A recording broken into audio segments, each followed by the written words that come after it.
What is up everyone, IPlayVidya here with a non-Let's Play video. I know, it's been a while. And honestly, I've had the idea for this video kinda rolling around my head for a bit now. I've been struggling to find the time and more so the motivation to actually sit down and make this video. And at the end of May, I was doing my monthly analytics checkup and I noticed that holy shit, my Muv-Luv alternative playthrough has hit 10,000 hours of watch time. That is a massive accomplishment and I am so very happy we hit that. So I figured what better way to celebrate it than by finally making this Muv-Luv related video I've been wanting to make for some time now. So obviously you saw the title. Yeah, and I'm sure you've already figured out it's a bit clickbaity, right? You're not wrong. Obviously, you're making a video to compare each and every female character within the Muv-Luv franchise thus far would not only be incredibly time consuming, it'd be incredibly pointless because we all know that Madomo is the best girl in the franchise and every other answer is factually incorrect. No, what this video is about is specifically looking at Takeru's love interests across the franchise. Obviously, if you kind of know where my opinions lie with certain characters, you probably have a good idea of how this is going to go, but I still felt it was going to be a fun video to make regardless, so I did it. So how did I, calculate who was truly the best girl amongst Takeru's love interests? So it works like this. I looked at 5 different entries. I looked at Muv-Luv Extra, Muv-Luv Unlimited, Muv-Luv Alternative, the extra side stories in Muv-Luv Photon Flowers, and Altered Fable. And I gave out points based on how much I enjoyed certain routes. Kind of like how in if you've ever played a racing game, right? You know that whoever comes in first place, they get 10 points. Whoever comes in second place gets 9 points. So on and so forth, right? I did something similar here. Well then Vidya, how did you come up with this point-based system? How could you possibly make that fair? Well, here's how I did that. So first thing I did was I looked at the entry with the highest number of love interests, which would obviously be Altered Fable. I played the localized version, so there were a grand total of 9 love interests. So obviously the point system there would work 9 to 1. And so I took this and applied this to the other entries. So for extra, first place would get 9 points, second place 8 points, so on and so forth. However, I also wanted to, essentially punish routes I didn't like, or stories I didn't like. So how this works, so let's say, hypothetically speaking, in extra, there were 2 routes I loved and 3 routes I hated, couldn't stand, god awful. Obviously, the 2 routes I loved would get 9 points and 8 points respectively. But why would I give, 7, 6, and 5 points to the next 3 routes if I didn't like them? If I thought they were garbage? Why would I do that? And here's the answer, I wouldn't do that. And I didn't. So for routes I didn't enjoy, they would be based on the lower end of the point scale. So like I said, 1 and 2 would get 9 and 8 points, but the bottom 3, if I truly did not like them, would only get 3, 2, and 1 point respectively. So doing that, I dillied out points all across each and every one of these entries, and then I added up points and averaged them out. Now obviously, if I averaged everyone out by the same number, that wouldn't be fair, because love interests like Kasumi and Kashiwagi, who are exclusive to Altered Fable, only have 1 entry to go off of, whereas characters like Meiya and Ayamine are in every single one of these entries, and therefore have a better chance of getting a higher score once averaged out, right? So after points are added up, their grand total is averaged out by the number of entries they were in. Therefore, like I said, Kasumi and Kashiwagi, the points that they get in Altered Fable would be their grand point total at the end of all of it, whereas like I said, the previous characters, Meiya and Ayamine, their grand point total would get averaged out by 5 since they were present in all 5 entries. So doing that, I dillied out points, I added them all up, I averaged them out, and I finally have a list of who I personally, obviously I gotta hit you with this is an opinion, don't get butthurt in the comments. I already know people are gonna get butthurt in the comments. This is a totally opinionated thing. There is no semblance of facts actually happening here. This is totally based on my thoughts on all these routes and stories. but I have come up with a list of all 9 love interests, and honestly, like I said earlier, if you've kept up with my Muv-Luv content, chances are you have a pretty good idea of how this list looks, but regardless, I feel it's time to just jump into it. What's up guys, Editor here, just wanted to pop in and give you guys a quick spoiler warning. I will be discussing various spoilers from all 5 of these entries, so if you're not caught up and are worried about spoilers, then by all means this is your time to click away from the video now. Okay, let's continue. So coming in at number 9 with an average of 2 points is Yuhi. Now obviously her points are based entirely off of her Altered Fable route, which I didn't like at all. Here's the thing, once again, a lot of this is dependent on if you've watched my Muv-Luv content, but if you have, you know kind of like where my opinions are on Maya in the Extraverse is, right? Here's the thing, Yuhi in the Extraverse is even worse, in my opinion. Here's the thing, Maya, the thing I don't like about her is her solutions to various problems are always wacky, over the top, and often nonsensical. But honestly, at times you can give her a pass because she's just kind of an oblivious idiot who just doesn't know any better. She was raised in a wacky, over the top, nonsensical life, so that's just what she's used to. Yuhi is not quite the same. Whereas Maya's heart is kind of in a good place, Yuhi's isn't. She's a very smart and very conniving little shit who 90% of the time very much knows that she's doing wacky over the top shit. And not only does she do, wacky shit like Maya does, she oftentimes takes it even further. The biggest example I can show of this is their endings in Altered Fable. In Maya's ending in Altered Fable, when Yuko's banging on the door saying, "Hey, why can't I watch these teenagers fuck?" we find out that, oh, Maya has changed the locks and soundproofed the room. Now, honestly, in comparison to a lot of things that Maya has done, this is kinda tame, and honestly, I wasn't even mad at it. I had enjoyed Maya's Altered Fable route for the most part, so that ending, I had no issues with it. It was what it was. So that was Maya's, solution to getting some privacy from the crowd. What was Yuhi's solution? Turning the entire room into a fucking elevator that descends several stories underground. Now, maybe my memory's a bit foggy. It's been several months since I've played through these routes. I don't remember exactly if it was the entire bedroom or just like a portion of the room around the bed itself. Either way, it's fucking ridiculous. She fucking builds an elevator in this house. Like, Takeru's room is on the 2nd floor, right? It's on the 2nd floor. How the hell she managed to build a fucking elevator to where this room descends downwards in several stories below ground? It's not just like into a basement, several stories. I don't remember the exact number, but it was significant enough. It was significant, like already the concept is ridiculous, but how deep it goes is just even more ridiculous. And that's the thing. She takes it too far every time. She goes above and beyond. And also, another thing I just don't like about Yuhi's route is already Maya's reasoning for being a love interest and extra was kind of shaky for me. I wasn't a fan of it. What the fuck is Yuhi's reason for being there? Like, I understand Altered Fable is, like this perfect world that Sumika has made for Takeru, as a kind of, form of repentance for the shit she kind of put him through in Unlimited and Alternative. I understand that.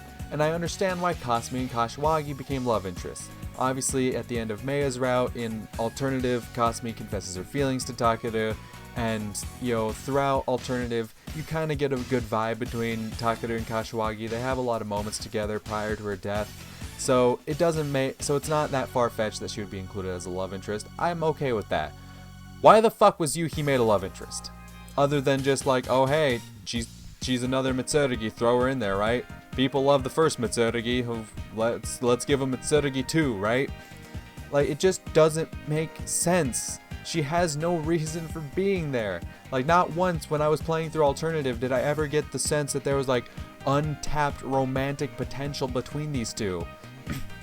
Like, who the hell was reading through chapter 6 and, like, while Yuhi's fading in and out of consciousness, getting tossed around in Takeru's TSF while they're running from the fucking rebels, who the hell was sitting there like, you know what? I feel like there's some romantic tension here that they're not tapping into. Like, what? No!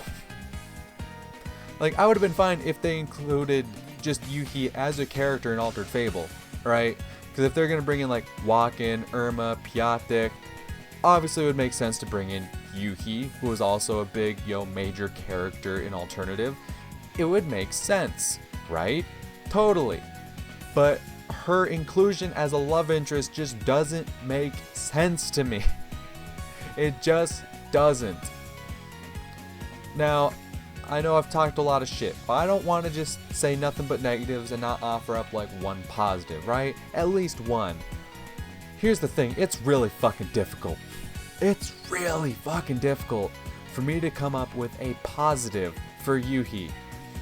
The one and only one, and it's not really that good of a positive. It doesn't really speak well about the character themselves. But the one and only one positive I can offer about Yuhi's route in Altered Fable is, bro, those H scenes, top tier, phenomenal. This bitch may be crazy, conniving, wacky, over the top, nonsensical to the fucking max, but bro, she can fuck. God damn. Like, listen, y'all are allowed to have your favorites, right? I got my favorites, but bro, once you see those H scenes, bro, ain't no one else coming close. Ain't no one else coming close, alright? There's no competition. Bitch can fuck. That's about all she's good for, but bitch can fuck. But yeah, I think that's about all I need to say on Yuhi. I've ranted long enough. Let's move on to the next one, shall we? Coming in at 8th place with an average of 4 points is Kasumi. Now, obviously, Kasumi, like Yuhi, is being judged solely on her route in Altered Fable because that's the only entry in which she had some sort of a route. And her route wasn't necessarily bad. The biggest issue I had with Kasumi is the fact that she's 15.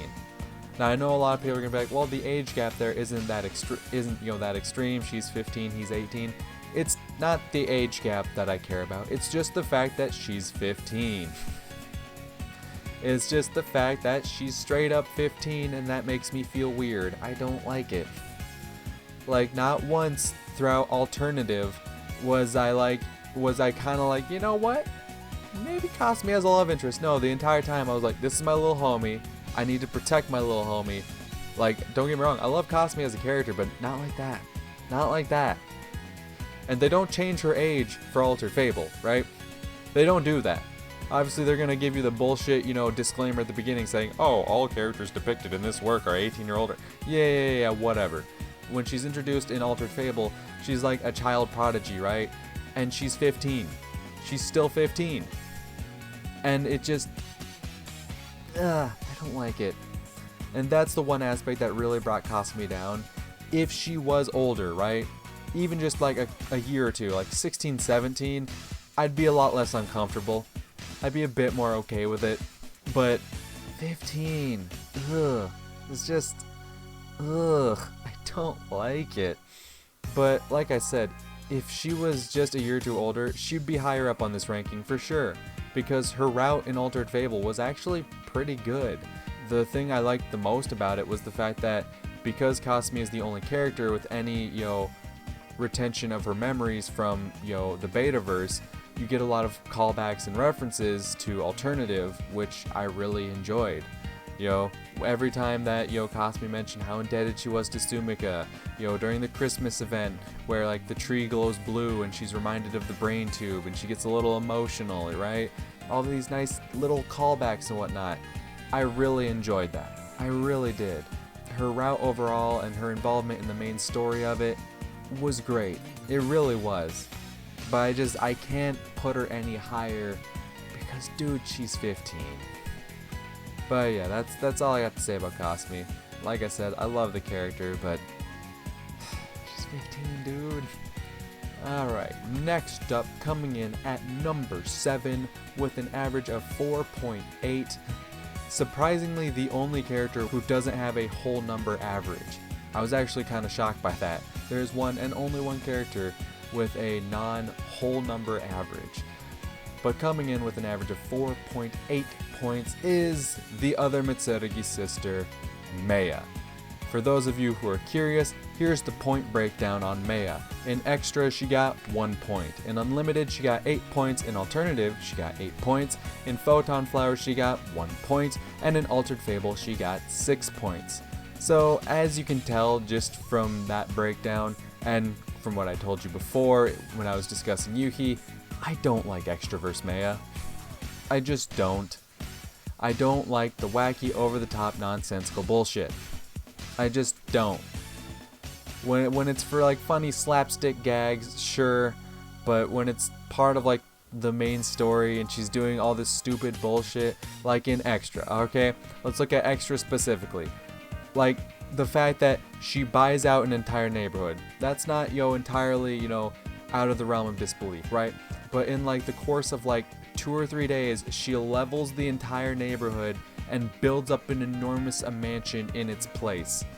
In the span of 2 to 3 days, alright? I know this is a work of fiction, right? There's several things throughout Extra that are, outside the realm of reality, alright? This isn't the only thing. But guess what? Like 9 times out of 10, the character that all these, reality breaking events are happening around is Maya. It's absolutely Maya. No one is fucking breaking reality more often than Maya.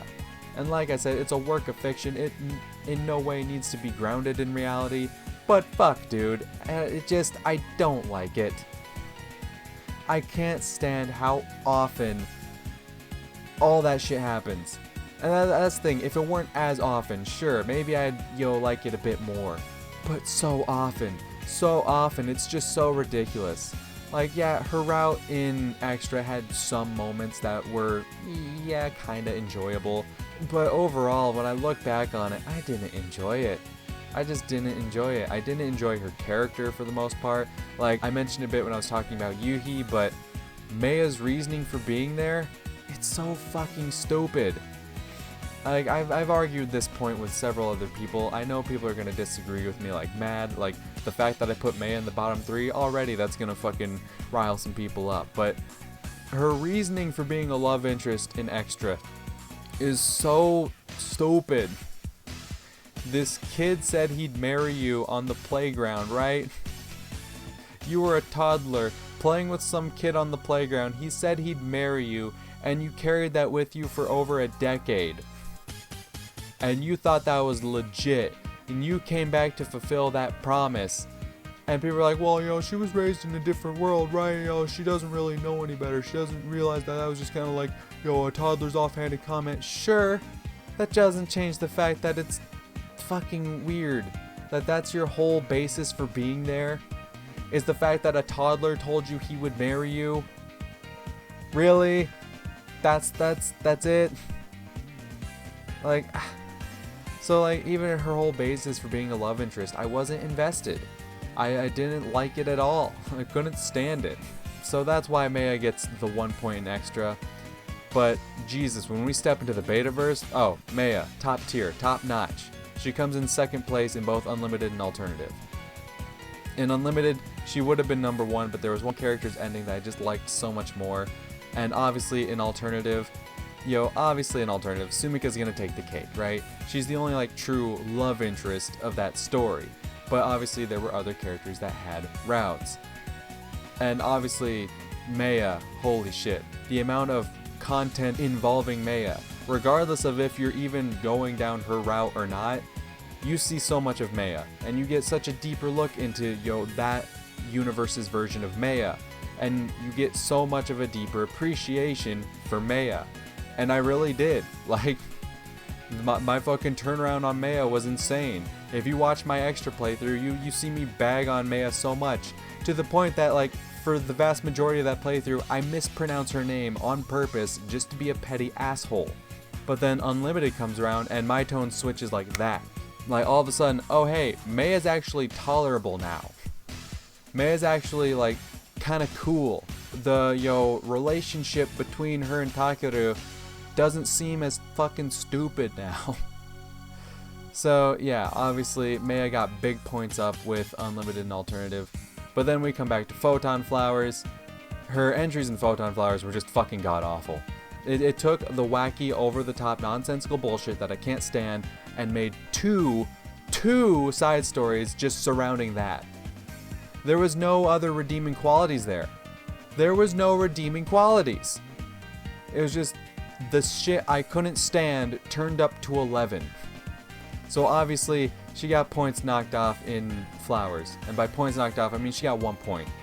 Because, like, she was there, sure, she'll get the point for being there, but ugh. That's all she's gonna get. And then in Altered Fable, Meia's route was good, but it was just kind of middle of the road. There were routes that were definitely better in my opinion, but I have to give Altered Fable props because it made me like Extraverse Meia in some capacity, which I didn't think was possible. As you've been hearing the last couple of minutes, I've been ragging constantly on Meia and Extra, Meia and Photon Flowers, but then here's Altered Fable, another entry of Extraverse Meia, and it was good. I will say straight up, it was good. I liked it. I had no real major complaints with it. Like, if it weren't for the fact that just other routes were better, then yeah, no, she'd probably be a bit higher on this list. But it is what it is. So yeah, I know it's gonna piss people off, but rounding out the bottom 3 at number 7 is Meia. Time to move on, shall we? So these next 2 characters both had an average of 5 points, but I ultimately decided the tiebreaker by saying the character with the most amount of entries would get the higher position. So coming in at number 6, like I said, with an average of 5 points, is Kashiwagi. Obviously this is based solely on her route in Altered Fable, and once again it was very meh, right? There wasn't anything outstanding. It wasn't truly bad, there just wasn't anything amazing about it. Like, there was nothing like offensive, right? There was no point I was sitting there like, oh well, I don't like this. It was just a whole lot of like, okay, no, we're done. Like, that was it. That was it. Nothing outstanding, nothing bad, really. It was just very middle of the road, mediocre. That's why she got a 5. That's pretty much like right in the middle, you know? And I mean, there's really not much more to say. If I were to factor in like, her content in Alternative, that would obviously give her a lot more points because obviously she was amazing in Alternative, but clearly she wasn't a love interest in Alternative, so I did not factor in any of her moments in Alternative into this ranking. It is based solely on Altered Fable. So Kashiwagi takes 6, and I really don't have more to say about it. Wait, I gotta say one positive thing, right? I gotta say one positive thing. Her outfit in Altered Fable. Her beach outfit, bro, top tier. Loved it. Alright, I'll give compliments where compliments are due. Like, I love how when it comes down to it, like these routes where I just can't think of like a really good thing to compliment him on, it always comes back to like something physical, like, yo, Yuhi fucks good, Kashiwagi dresses well. Like, compliment the character, like anything about the character. Purely physical shit, that's it.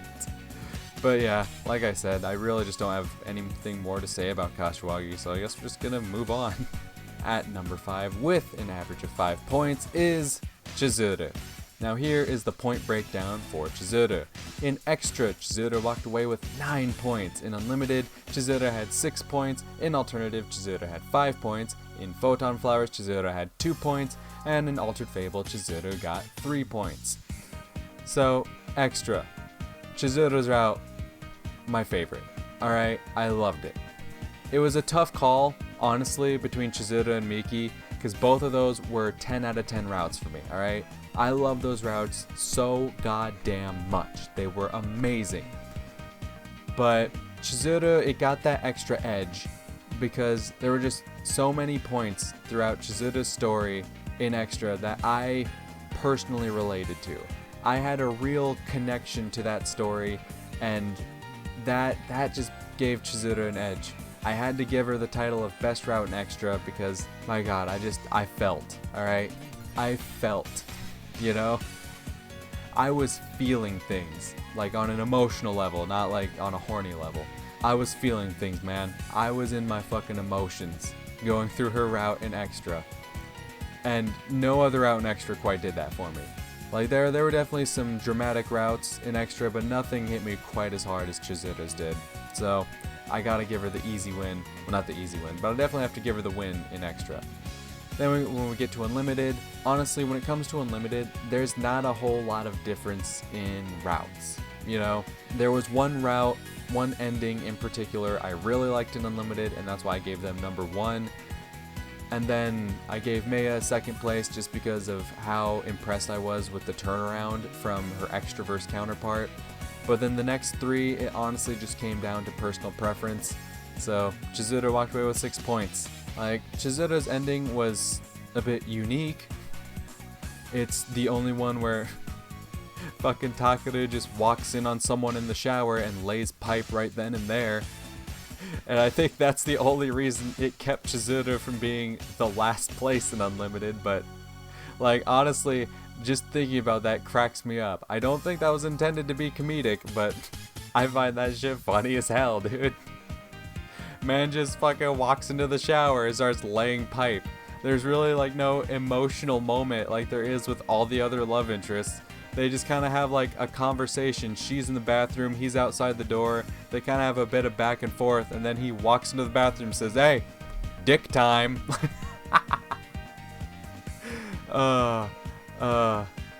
Maybe I should have put Chizuru higher because that was fucking great. Then in alternative, Chizuru walked away with 5 points because once again, it kind of came down to personal preference.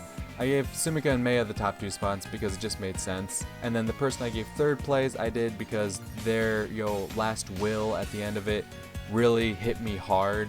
And it just really gave me a deeper appreciation for that character. But then the bottom 3 in alternative, it just came down to personal preference. So yeah, once again, Chizuru just barely escaped being last place, but she walked away with 5 points because like there was nothing I didn't like about Chizuru throughout the series. There were just better options. In Photon Flowers, Chizuru walks away with 2 points because I didn't like her story. I didn't like her story in Photon Flowers. It wasn't good. I read it and I was just kind of like, that's it, huh? Okay. That's really all to say about that matter. And then in Altered Fable, Chizuru walked away with 3 points. So clearly you can tell she's in the bottom 3 of Altered Fable. Even Cosme's route was better than this. Like I said, I really didn't have any issues with Cosme's route, but the fact that I'd say, yeah, no, the 15-year-old is better than Chizuru's route. Like, I would rather read the route with the 15-year-old than read Chizuru's route. It just wasn't good. Towards the end of Chizuru's route, they really played up the whole, oh hey, you can't recognize someone without their glasses. Which, true, I know that is a real phenomenon. People can bring up the Christopher Reeves thing all they want about like, oh, when he was filming for Superman, he'd walk around with his glasses and no one would recognize him. But when he'd take his glasses off, people would be like, oh my god, it's Christopher Reeves, he's Superman. I know it's a real phenomenon, but they play it up too much in this route. They really do. The amount of times they play up the fact that like, oh wow, Chizuru looks so different without her glasses. She doesn't.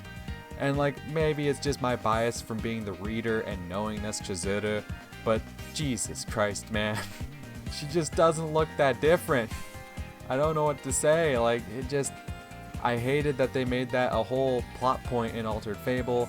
And then there was the whole, attempted sexual assault in Chizuru's route.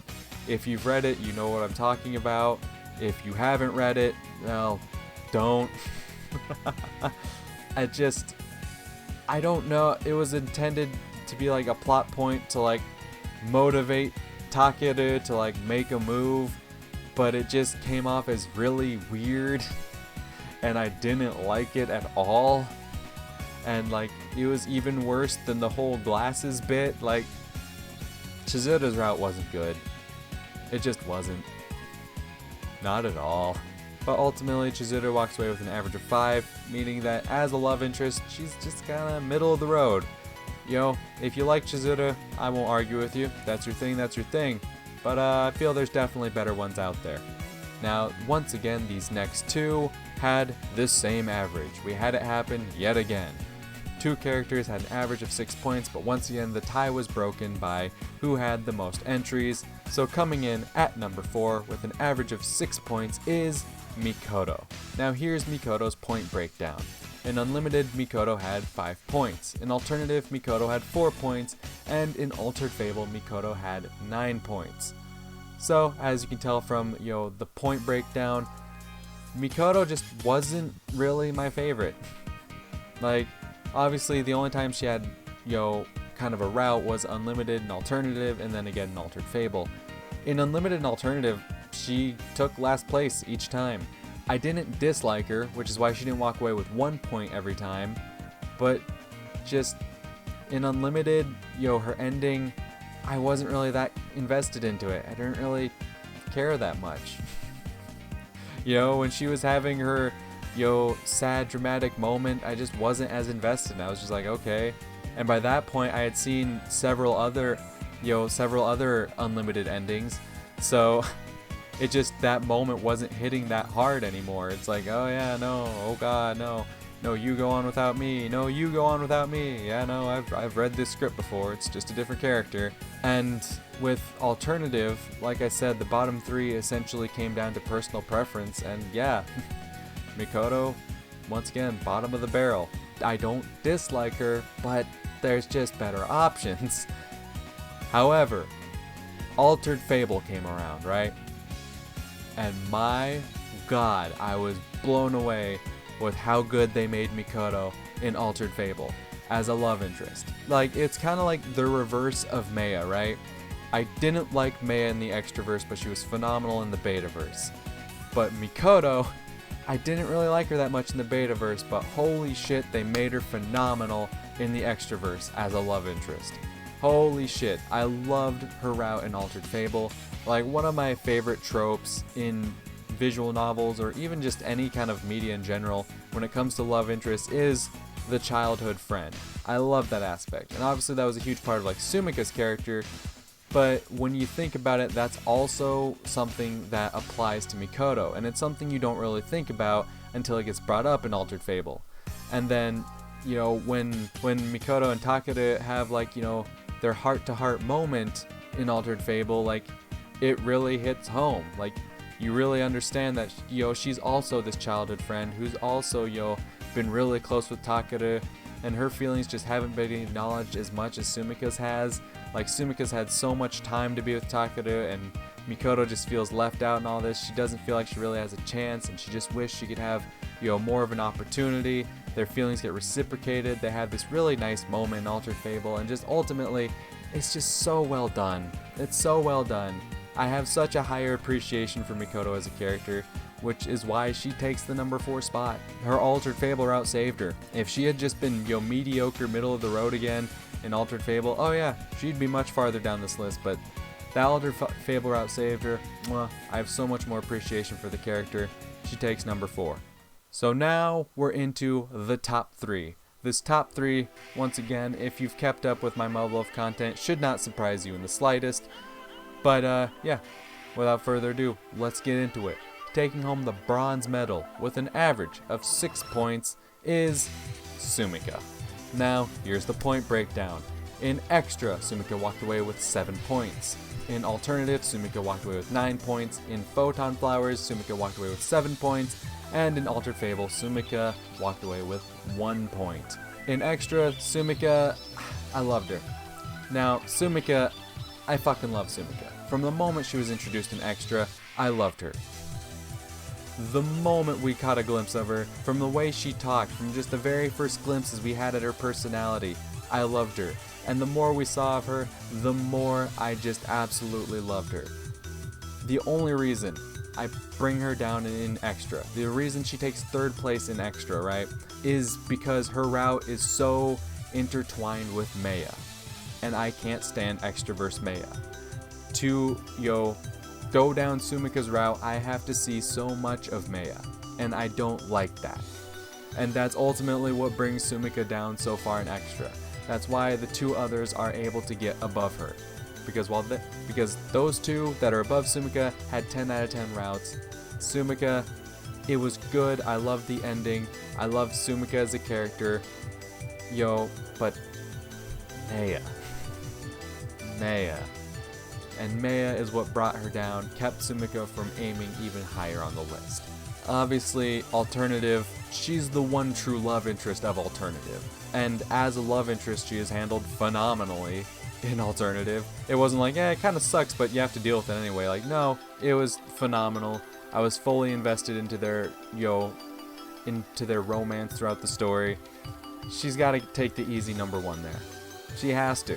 There's no one who could possibly take the number one spot from her in Alternative. In Photon Flowers, I gave her 7. Her, small side story with the whole water park adventure was really nice. I really liked that. It gave us a deeper look into, one of the events we see in her journal entry. We also got some good Mikoto content there, I won't lie. Once again, Extraverse Mikoto, fucking killing it. She was phenomenal there. But obviously it was Sumika's story, and that's who's going to take the points here. And then of course there was the after story before the cherry blossoms bloom, which was good for the most part. Obviously the whole Saucegate scandal, it was silly, it was ridiculous. It wasn't terrible, but I'm like, they could have come up with a better way to get their point across. They could have come up with a better way to get that message across instead of like, no soy sauce, we eat steak sauce in this house. Like, that's the best y'all were gonna come up with. So for that, it's honestly because of her after story, I had to bring Sumika down a bit. As much as I loved the ending to, her after story, that whole Saucegate scandal was just, it was too much, man.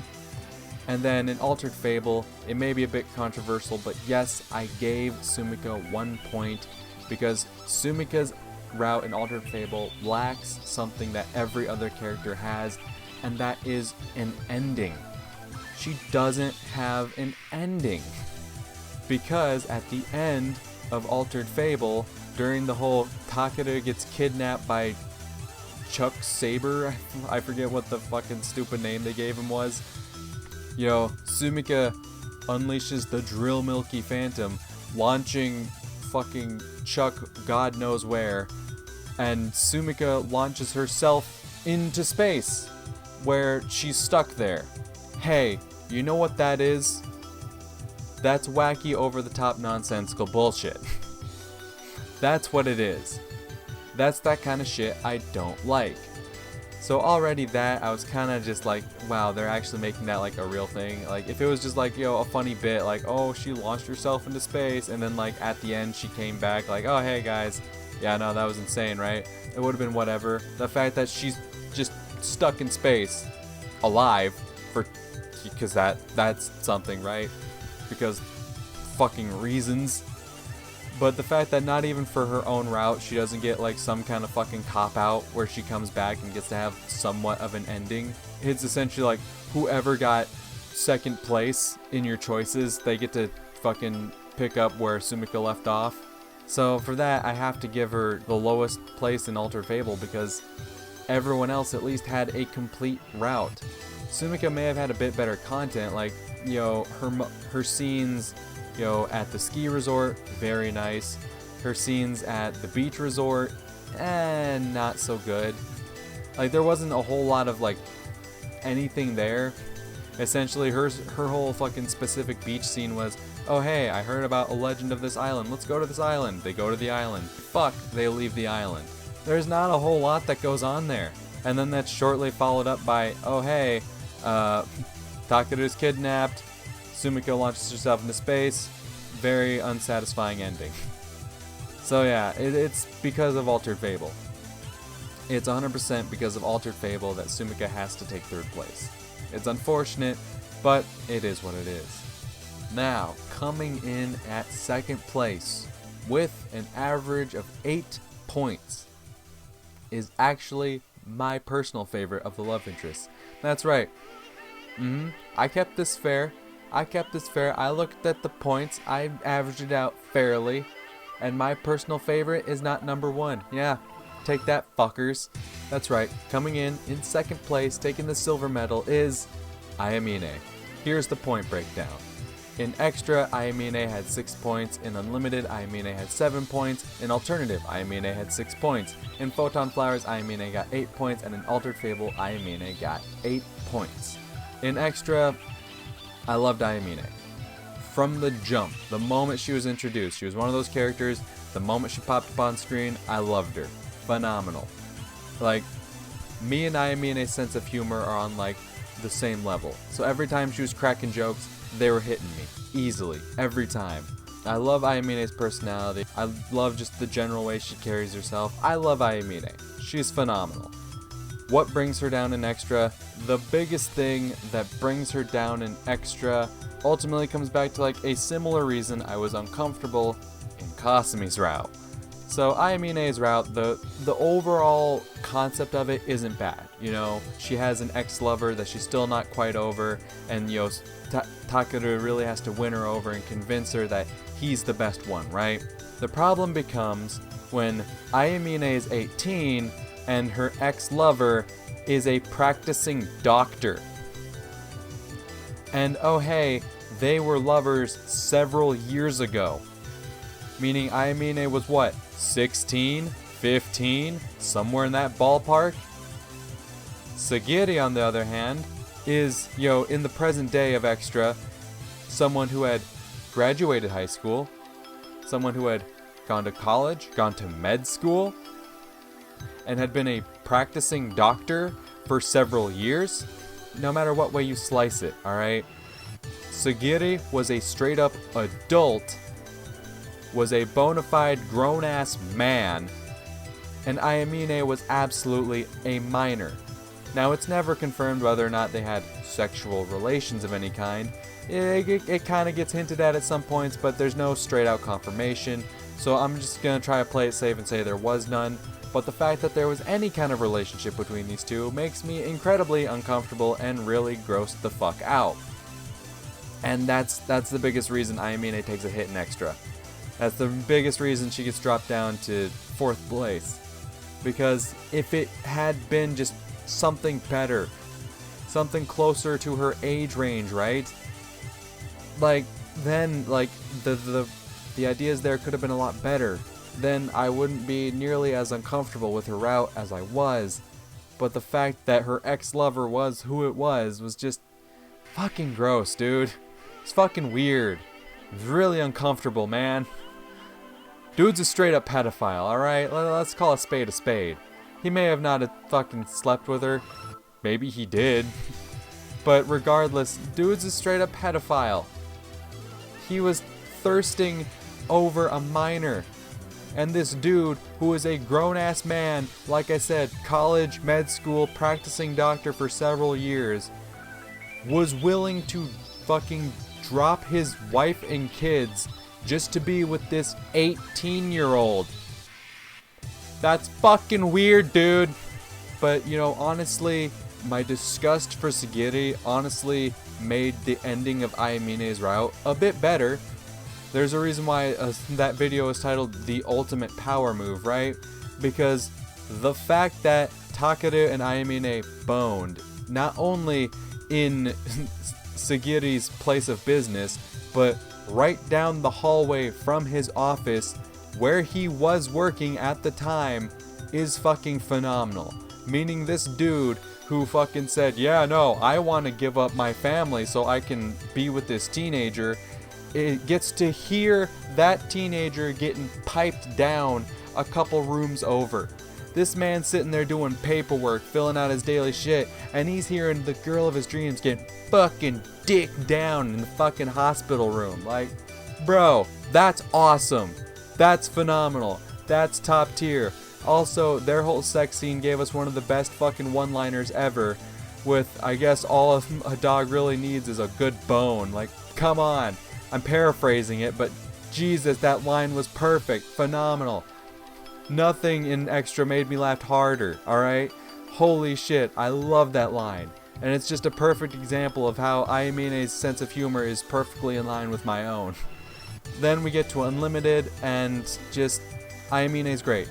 Like I said, the bottom 3 of Unlimited, it comes down to personal preference. Ayamine is my favorite. She took the 7 points, whereas Chizuru and Mikoto had to go below her because they just don't compare.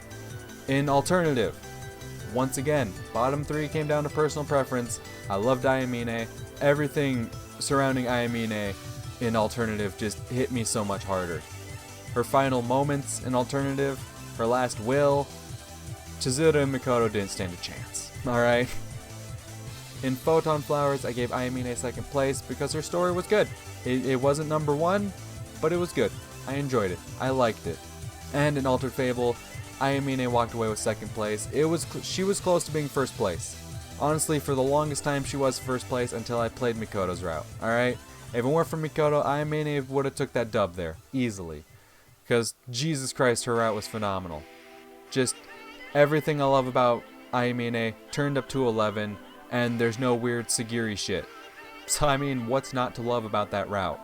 Also, the whole fucking casino heist shit that they do, that shit was fucking hilarious. The fact that they're running away from casino security guards while Ayamine's carrying him, that's awesome. I love it. Just everything about Ayamine in Altered Fable was phenomenal.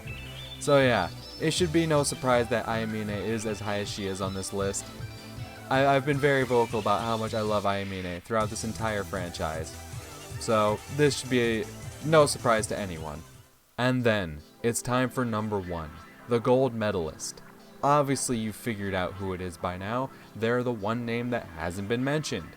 But here we go, with an average of 8 points. 8! Bringing home the dub, the title of Takeru's best love interest, in IPlayVidya's personal opinion, is Miki. Bro.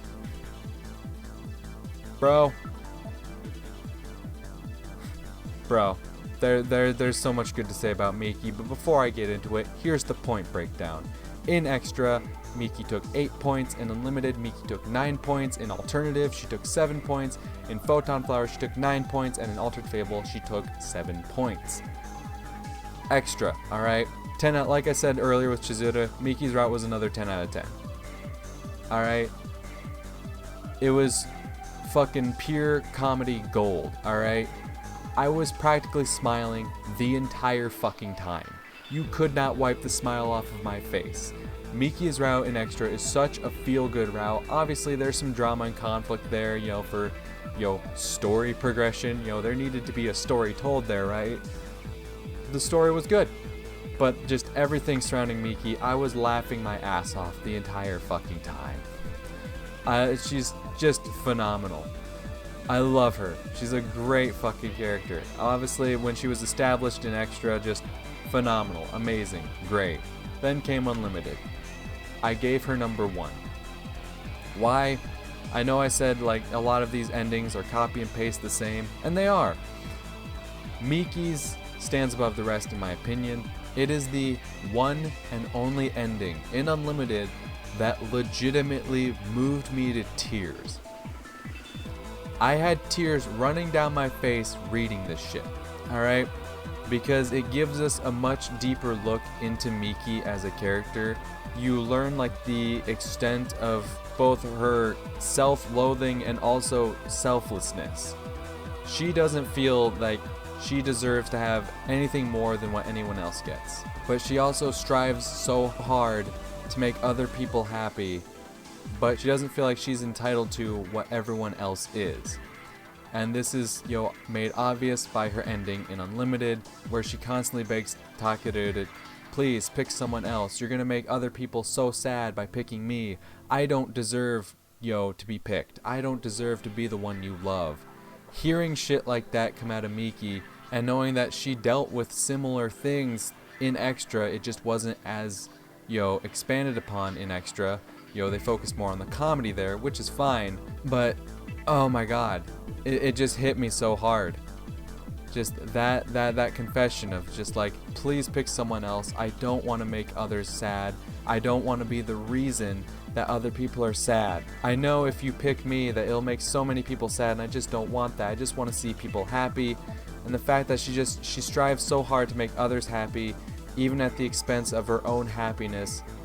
Oh my god, my appreciation for her just went through the roof. Obviously, I already loved her coming out of Extra, but just her ending in Unlimited, it hit so fucking hard. It really did.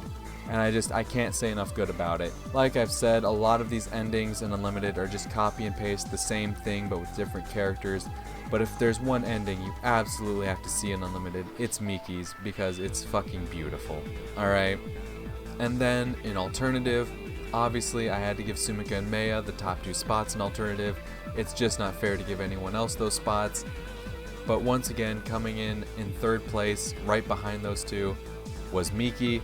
The biggest reason why I set her above everyone else, why it wasn't the bottom 4 that came down to personal preference, and instead the bottom 3 that was solely personal preference. Miki's last will is, the way it is written, once again gives you that deeper look into who she is. Because her last will, the way it's written, it sounds nothing like Miki's typical, way of speaking, right? And at first you're kind of put off by it, but then you realize, like, this is the true Miki. This is the Miki that she doesn't let other people see. And with this final will, she wanted Takeru to have an idea of who she really was. And at the end, I forget the exact wording, but the final line being like, saying she was jealous of Sumika because, I just wish that I could have been, the subject of your affection. Something like that. Like, something that's just sounds so mature and sounds like something so unlike what Miki would say. But just the fact that shows how mature she truly was and how much she was hiding her true self just to appease others. Because she knew, being, the goofy little girl that just kind of puts a smile on everyone's face, she was willing to play that part because she knew it would make others happy, keeping the more mature side of herself, hidden, because she didn't want to ruffle anyone's feathers. And just, once again, that gave me such a much more deeper appreciation for Miki. There is so much more to Miki than meets the eye, and the Betaverse entries gave us so much more to that. Really let you see that, right? In Extra, you see Miki just as the goofy, silly little girl, right? But Unlimited and Alternative really showed you that there's so much more to Miki. Miki is so much more than the goofy little girl. She's actually an incredibly mature person, but chooses to keep her maturity hidden just to make others feel better. And it's fucking insane. But moving on to Photon Flowers, I gave Miki number 1, because once again, it's Extraverse, pure comedy, pure gold, alright? I loved it. Once again, non-stop smiles, constantly laughing, just totally feel-good moments that I have no issues with. And then in Altered Fable, Miki walks away in 3rd place. If it weren't for the fact that Mikoto and Ayamine's routes were just that damn good, she would have taken number 1. She would have easily taken number 1 because her route in Altered Fable is the one Extraverse entry where we get that deeper look into Miki. Obviously, the Betaverse gave us a deeper look, but getting to see that other side of her in the Extraverse setting, it just hits different, And even, like, Takeru acknowledges it, like, when he's thinking about it, because at one point, they're lost in the tunnel, underground, whatever, and he's, like, giving her a piggyback ride and whatnot, and he's, like, thinking to himself, and he's just like, wow, there's just so much more to Miki than I ever realized. And it's like that line, that acknowledgement of, like, yes, he gets it. Takeru fucking gets it. That acknowledgement, it just, it meant so much to me. So yeah, Miki just walks away as number 1 in all of this, because she's such a complex character. And on first impressions, you wouldn't assume that, but my god, after seeing everything, the fact that she is the one character that is in the top 3 of every entry. In Unlimited and Photon Flowers, she is the number 1. In Extra, she's the number 2, and in Alternative and Altered Fable, she's number 3. She is never not in at least the top 3 in every entry. Once again, this is based solely on my opinions, but I don't understand how you could not love Miki. I don't understand. You're allowed to have your personal favorites, absolutely. If you're a diehard Maya fan, you're a diehard Maya fan, that's great. I don't understand how anyone could possibly slander and talk shit about Miki. I don't. Because she's just a phenomenal character. She just is. So I have no issues with giving her the #1 spot. She may not be my absolute favorite, but she's a damn close second in my opinion, so to give her #1, I'm more than okay with it. So yeah, there we go. We have finally discovered, through cold hard calculations with absolutely no emotions involved of course, who is the #1 best girl out of Takeru's love interests. By all means, if you have opinions on who should be lower, who should be higher, sound off in the comments. I'll hear you out. But with that, I just want to say thank you to everyone. Like I said, this is in part a celebration of the fact that Muv-Luv Alternative hit 10,000 hours of watch time. That's fucking insane. The amount of support I've gotten from the Muv-Luv community is just fucking wild. To this day, the fact that it just keeps growing. You know, like every month I check my analytics, right? And like I'm constantly seeing my analytics every time I like upload videos and shit. Every time I'm scheduling videos and whatnot.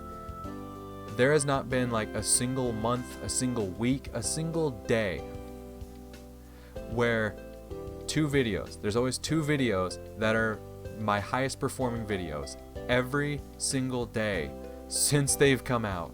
And that is part 1 of Alternative and of course the chomp scene in Alternative.